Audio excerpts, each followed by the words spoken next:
E aí, meu povo, tudo bem com vocês? Espero que sim. Hoje a gente vai continuar a nossa leitura do livro de Atos dos Apóstolos. E hoje a gente vai ler o capítulo 18. Capítulo 18. E aí? Vamos lá? Pegue sua Bíblia, sua canetinha. Quem pode dormir, dorme. E quem não pode, presta atenção. Vamos lá. Vamos orar. Pai, muito obrigada por mais essa oportunidade, por mais esse dia de estudarmos a Tua preciosa palavra, Senhor. Te pedimos a ajuda do Espírito Santo, mais uma vez, para que Ele venha esclarecer, Senhor, a Tua palavra, nos dar discernimento, Senhor, falar aos nossos corações. Que a Tua sabedoria, Senhor, do trono da graça, venha sobre nós agora, Senhor. E que essa palavra hoje, mais uma vez, seja como semente, Senhor, plantada no solo fértil, Pai, que é o nosso coração, para que Ele possa produzir muitos frutos para a glória do Teu nome. Em nome de Jesus, amém. Amém. Vamos lá. Pegue sua Bíblia. Vamos começar. Capítulo 18. Meu título é Paulo em Corinto. Olha aí, ó. Depois vai surgir aí para a gente ver as cartas de Paulo aos Coríntios. E aí ele está indo para lá, ó. Coríntios é uma cidade, que ele fundou a igreja lá, a igreja dos Coríntios. Vamos lá. Versículo 1. Depois disso, deixando Atenas, Paulo foi a Corinto. Já encontrou um judeu chamado Áquila, natural do Ponto, recentemente chegado da Itália com Priscila, a sua mulher, porque o imperador Cláudio havia decretado que todos os judeus deviam sair de Roma. Paulo aproximou-se deles e, como tinham o mesmo ofício, passou a morar com eles e ali trabalhava. O ofício deles era fazer tendas. E todos os sábados, Paulo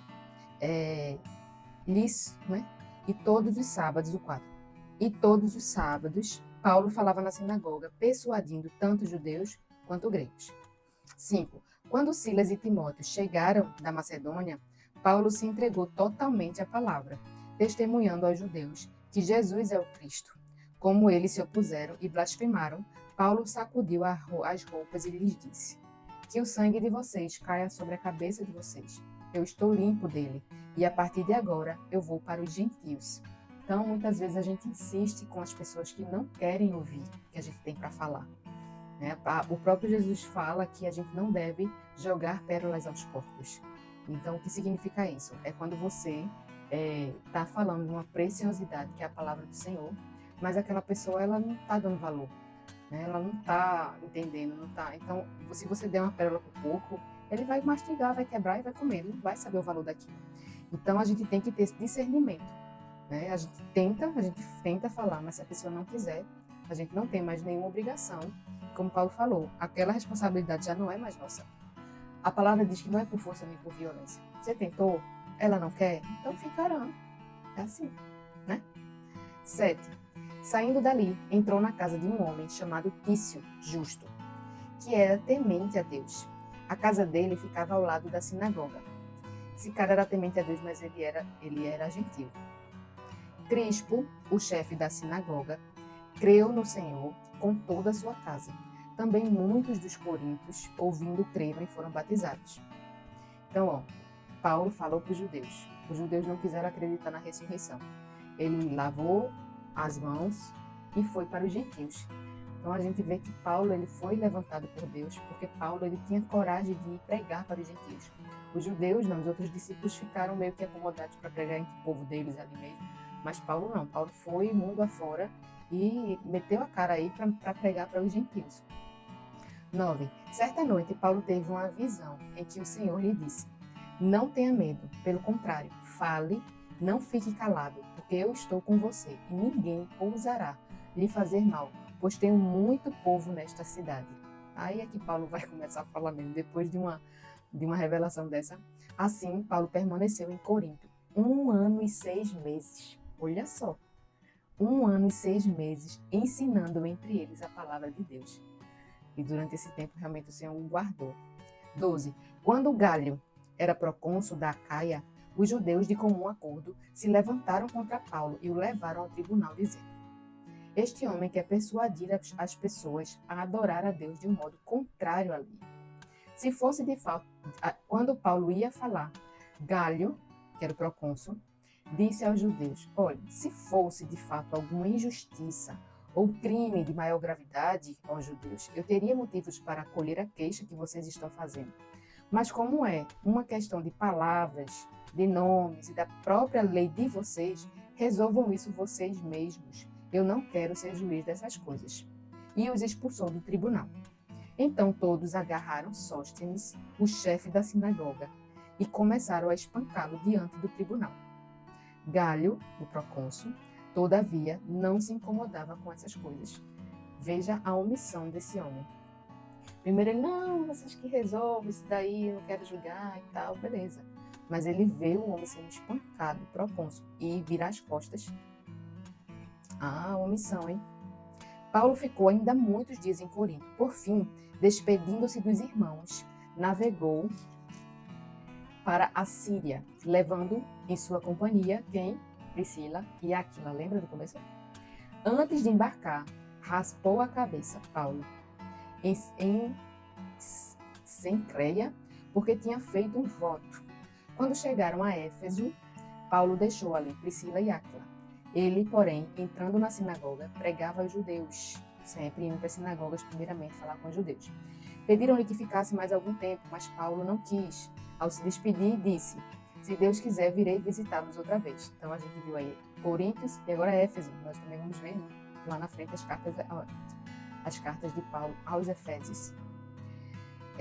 E embarcando, partiu de Éfeso. Chegando a Cesareia, foi logo para Jerusalém. E, tendo saudado a igreja, seguiu para Antioquia. Havendo passado ali algum tempo, saiu atravessando sucessivamente a região da Galácia, né, que é aos Gálatas, e Frígia, fortalecendo todos os discípulos. Então você vê, o Paulo, ele se aproximou de Áquila e Priscila, passou 1 ano e 6 meses com eles, né, lá em Coríntios, e com certeza preparando eles para a missão também. E eles ficaram lá em Éfeso, né, na obra, porque Paulo preparou eles e deixou eles lá. Então, tudo que Paulo ia fazer, ele tinha um direcionamento de Deus e um propósito. Né? Não se aproximava por se aproximar, ele tinha um propósito de Deus envolvido. 24. Nesse meio tempo, chegou a Éfeso um judeu, natural de Alexandria, chamado Apolo, homem eloquente e poderoso nas Escrituras. Ele era instruído no caminho do Senhor e, sendo fervoroso de espírito, falava e ensinava com precisão a respeito de Jesus, conhecendo apenas o batismo de João. Então, Apolo começou a 26. Apolo começou a falar ousadamente na sinagoga. Quando Priscila e Áquila o ouviram falar, lá em Éfeso, o ouviram falar, levaram-no consigo e com mais exatidão lhe expuseram o caminho de Deus. Quando ele resolveu percorrer a Caia, os irmãos o animaram e escreveram aos discípulos para que o recebessem bem. Tendo chegado, então Apolo foi lá para a Caia. Apolo auxiliou muito aqueles que, mediante a graça, haviam crido, porque com grande poder convencia publicamente os judeus, provando por meio das Escrituras que Jesus é o Cristo. Agora ele está falando, né, tá falando de Cristo. Antigamente ele falava só do João Batista. Vamos para o 19. Paulo em Éfeso. Aconteceu que, enquanto Apolo estava em Corinto, Paulo, tendo passado pelas regiões mais altas, chegou a Éfeso. Encontrando ali alguns discípulos, perguntou-lhes: vocês receberam o Espírito Santo quando creram? Ao que eles responderam: pelo contrário, nem mesmo ouvimos que existe o Espírito Santo. Paulo não entendeu. Paulo perguntou: então que batismo vocês receberam? Eles responderam: o batismo de João. Paulo explicou: João realizou o batismo de arrependimento, dizendo ao povo que cresce naquele que viria depois dele, a saber, em Jesus. Eles, tendo ouvido isto, foram batizados no nome do Senhor Jesus. E quando Paulo lhes impôs as mãos, o Espírito Santo veio sobre eles. E tanto falavam em línguas como profetizavam. Eram ao todo uns 12 homens. Então ele foi falar com as pessoas, né, que estavam ali em Éfeso. Talvez, né, você vê que esse Apolo, ele era lá de Éfeso. E ele ensinava as pessoas sobre João Batista. E aí muitas pessoas lá de Éfeso criam em Deus, eram temente a Deus, né, liam as Escrituras, mas não entendiam ainda quem era o Cristo. E aí Paulo foi lá e explicou. E aqui você vê que quando Paulo colocou as mãos sobre eles, o Espírito Santo veio sobre ele. E olha os sinais, ó. Eles falavam em línguas e profetizavam. Então, quando nós recebemos o dom do quando nós recebemos o Espírito Santo de Deus, as pessoas vão ver sinais nas nossas vidas. Né? A gente não pode ficar do mesmo jeito, então tem alguma coisa errada. Então, será que as pessoas elas têm visto os sinais do Espírito Santo nas nossas vidas? Durante 3 meses, Paulo frequentou a sinagoga, onde falava ousadamente, discutindo e persuadindo a respeito do reino de Deus. Mas, como alguns deles se mostravam teimosos e descrentes, falando mal do caminho diante da multidão, Paulo se afastou deles. Então, veja aqui no 9 como ele fala. Alguns deles se mostravam teimosos e descrentes, falando mal do caminho. E o meu caminho aqui está com a letra maiúscula. Quem é o caminho aqui? Jesus. Então, eles estão falando mal de Jesus. E aí, Paulo foi e se afastou dele. Olha aqui o que Paulo faz. E aí, pegou a dica aí? Nós precisamos saber as companhias, as nossas companhias, escolher bem as nossas companhias. Porque a gente sabe aquele ditado que se você colocar uma fruta podre dentro de um cesto de frutas boas, o que é que pode acontecer ali? Todas as outras frutas apodrecerem também. Então se afaste. Né? Pessoas que blasfemam, que falam contra a palavra de Deus, que difamam, que caluniam. Sabe escolher suas companhias. E levando consigo os discípulos, passou a falar diariamente na escola de Tirano. Paulo fez isso durante 2 anos, lá em Éfeso. De modo que todos os habitantes da província da Ásia ouviram a palavra do Senhor, tanto judeus quanto gregos. Olha para aí, Paulo não brincava não. Toda a província da Ásia ouviu Paulo. 11. Deus, pelas mãos de Paulo, fazia milagres extraordinários, a ponto de levarem aos enfermos, olha isso, lenços e aventais do seu uso pessoal, diante dos quais as enfermidades fugiam das suas vítimas e os espíritos malignos se retiravam. Olha isso, gente. Lembra quando Jesus, quando estava com os discípulos, falou para eles que eles iriam fazer muito mais sinais e maravilhas do que ele? Que os discípulos fariam ainda muito mais, obras muito mais grandiosas. Lembra dessa passagem? Aqui é uma coisa dessas. Jesus não curou ninguém com lenço, com roupa, com... Mas aqui era Paulo? Não. Aqui era o Espírito Santo, o poder do Espírito Santo. 13. E alguns judeus, exorcistas ambulantes, olha isso, exorcistas ambulantes, tentaram invocar o nome do Senhor Jesus sobre pessoas possuídas de espíritos malignos, dizendo: ordeno que saiam pelo poder de Jesus, a quem Paulo prega.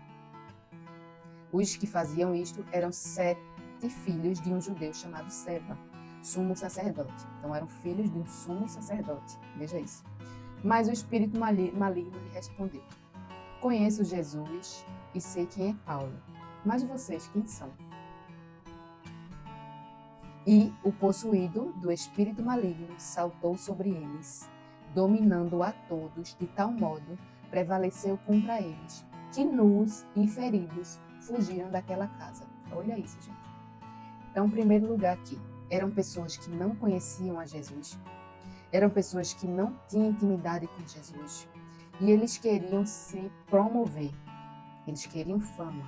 Então, eles viram os milagres de Paulo, disseram: rapaz, é assim, né? Em nome de Jesus eu também quero. Né? As pessoas querem, quando vê o resultado, né? Quando vê um irmão ou irmã, né? Glorificando a Deus, curando, salvando, pregando, as pessoas invejam aquele resultado, mas as pessoas não entendem que para chegar ali eles passaram por um processo. Então as pessoas só querem o benefício, mas não querem pagar o preço desse benefício. Então, para nós termos a autoridade, né, de pegar um lenço e em nome de Jesus curar uma pessoa, é preciso ter muita intimidade. E não simplesmente o Deus que fulano fala, o Deus que cicrano anuncia, o Deus a quem fulano tanto ora. Não, porque o que ele faz, eu não tenho nada a ver. Eu preciso fazer a minha parte, eu preciso da minha intimidade com Deus, eu preciso cavar até encontrar esse tesouro. Porque se eu for sem cavar, sem ter intimidade, olha o que aconteceram com eles. Eles foram envergonhados, eles foram atacados, né, pelos espíritos imundos. Então não ouse. Não ouse mexer no mundo espiritual se você não estiver em intimidade com Jesus. Né? Se aquilo ali não for realmente um direcionamento de Jesus para você ir ali fazer, então não vá. Eu já tive algumas experiências de ir, né, com medo, era nova, uma pessoa que estava sofrendo com bulimia, tentando se matar, enfim. E Jesus mandou eu ir. E aí eu fui, graças a Deus, deu tudo certo. Mas assim, a gente não pode ir de todo jeito. A gente precisa ter direção do Espírito Santo. E a gente só ouve a direção se a gente estiver próximo, se a gente tiver intimidade, se a gente conhecer a voz do Espírito Santo. 17. Este fato chegou ao conhecimento de todos os moradores de Éfeso, tanto judeus como gregos. Olha a vergonha desse povo, desses homens. Veio temor sobre todos eles, e o nome do Senhor Jesus era engrandecido. Muitos dos que creram vieram confessando e denunciando publicamente as suas próprias obras. Olha o resultado de quem crê. Quando nós cremos no nome do Senhor Jesus, olha o 18, muitos dos que creram vieram confessando e denunciando publicamente as suas próprias obras. Quando nós cremos e nascemos de novo em Cristo, o sentimento que tem que vir no nosso coração é de arrependimento. Porque se a gente não se arrepende, a gente não pede perdão. Se a gente pede perdão, a gente não é perdoado. Então eu escuto muitas pessoas falar assim, de um passado muito sujo. Ah, não me arrependo não. Eu vivi, eu curti, eu aproveitei, não me arrependo de nada. Então assim, nós precisamos nos arrepender dos nossos erros. Porque todo erro, ele traz consequências. Né? Talvez se a gente não tivesse cometido os erros, a gente não tivesse passado por tantas consequências ou feito algumas pessoas passarem por consequências por conta dos nossos erros.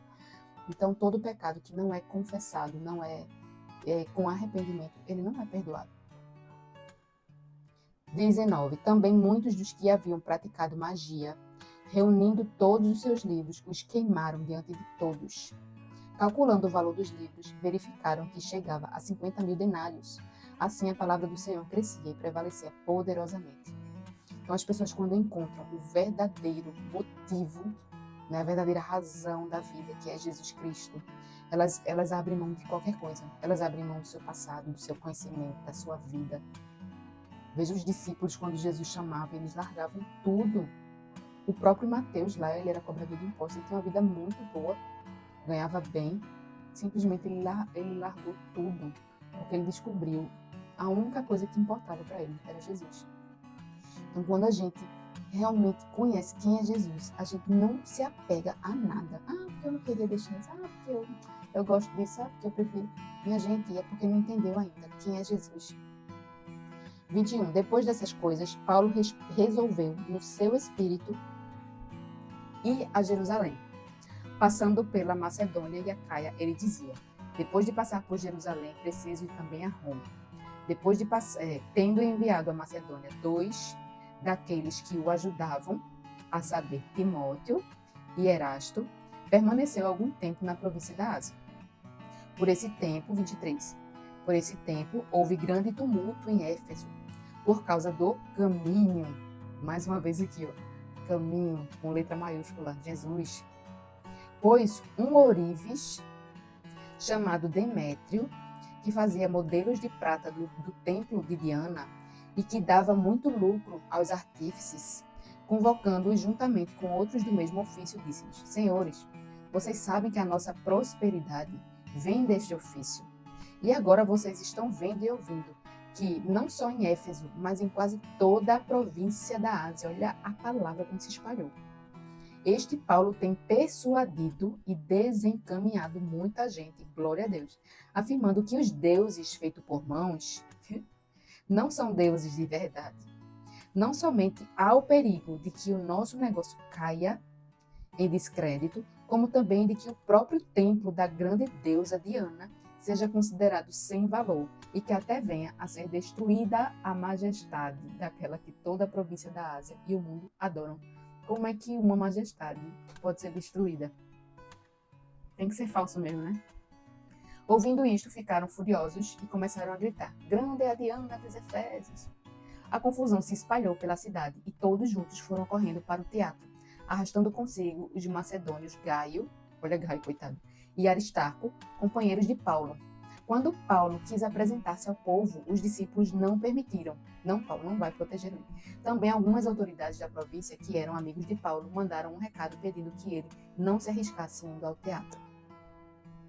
Uns, pois, gritavam de uma forma, outros de outra, porque a Assembleia tinha virado uma confusão. E a Assembleia dos Deputados, e, na sua maior parte, nem sabiam por que motivo estavam reunidos. Meu Deus, isso acontece até hoje. Você vê aí os encontros, as passeatas, negócio político. O povo tá ali protestando, não sabe nem o porquê daquilo, mas tá ali no meio do povo. Maria vai com as outras. Obra aí. 33. Então tiraram Alexandre do meio da multidão. E os judeus o empurraram para a frente. Este, acenando com as mãos, queria falar ao povo, esse tal de Alexandre. Quando, porém, reconheceram que ele era judeu, todos a uma voz gritaram durante quase 2 horas: Grande é a Diana dos Efésios! Grande é a Diana dos Efésios! O escrivão da cidade, tendo apaziguado o povo, disse: Senhores Efésios, quem não sabe que a cidade de Éfeso é a guardiã do templo da Diana e da imagem que caiu do céu? Naquela época disseram que essa imagem apareceu lá no chão, porque ela tinha caído do céu, então ela era uma deusa. Ora, não podendo isto ser contestado, convém que vocês se manifestem, mas se mantenham calmos e não façam nada de forma precipitada. Assim, ela é uma deusa, tenha calma, né? Não precisa enlouquecer, não. Ela é uma deusa, então ela vai se proteger. Porque estes homens que vocês trouxeram para cá não profanam o templo, olha aí, nem blasfemam contra a nossa deusa. Portanto, se Demétrio e os artífices que o acompanham têm alguma queixa contra alguém, saibam que existem os tribunais e os procônsules que se acusem uns aos outros. Então, vamos fazer as coisas na devida ordem. Se tem algo contra, vá até as autoridades, faça na forma correta, não fazer baderna, como eles estão fazendo. 39. Mas se vocês estão pleiteando alguma outra coisa, isso será decidido em assembleia regular. Porque também corremos o risco de sermos hoje acusados de revolta. Sempre teve, né? Não havendo motivo algum que possamos alegar para justificar esse ajuntamento. E havendo dito isto, dissolveu a assembleia. Parece o vídeo de hoje, né? Vamos ficar aqui para não ficar muito longo. E é isso. Espero que tenha sido muito engrandecedor. E se você gostou, curte, compartilha. E a gente se encontra de novo para ler o capítulo 20. Amém? Vamos orar? Senhor, muito obrigada por esse dia, por esse estudo. Obrigada, Pai, por mais uma vez o Senhor nos dar discernimento, falar aos nossos corações e nos enriquecer, Senhor, na Tua palavra, cada dia mais. Abençoa cada um que está aqui, Senhor, em nome de Jesus. Amém. Amém, gente. Obrigada por mais um dia, vocês aqui comigo. Compartilha, se inscreve se não é inscrito e até o próximo vídeo. Tchau!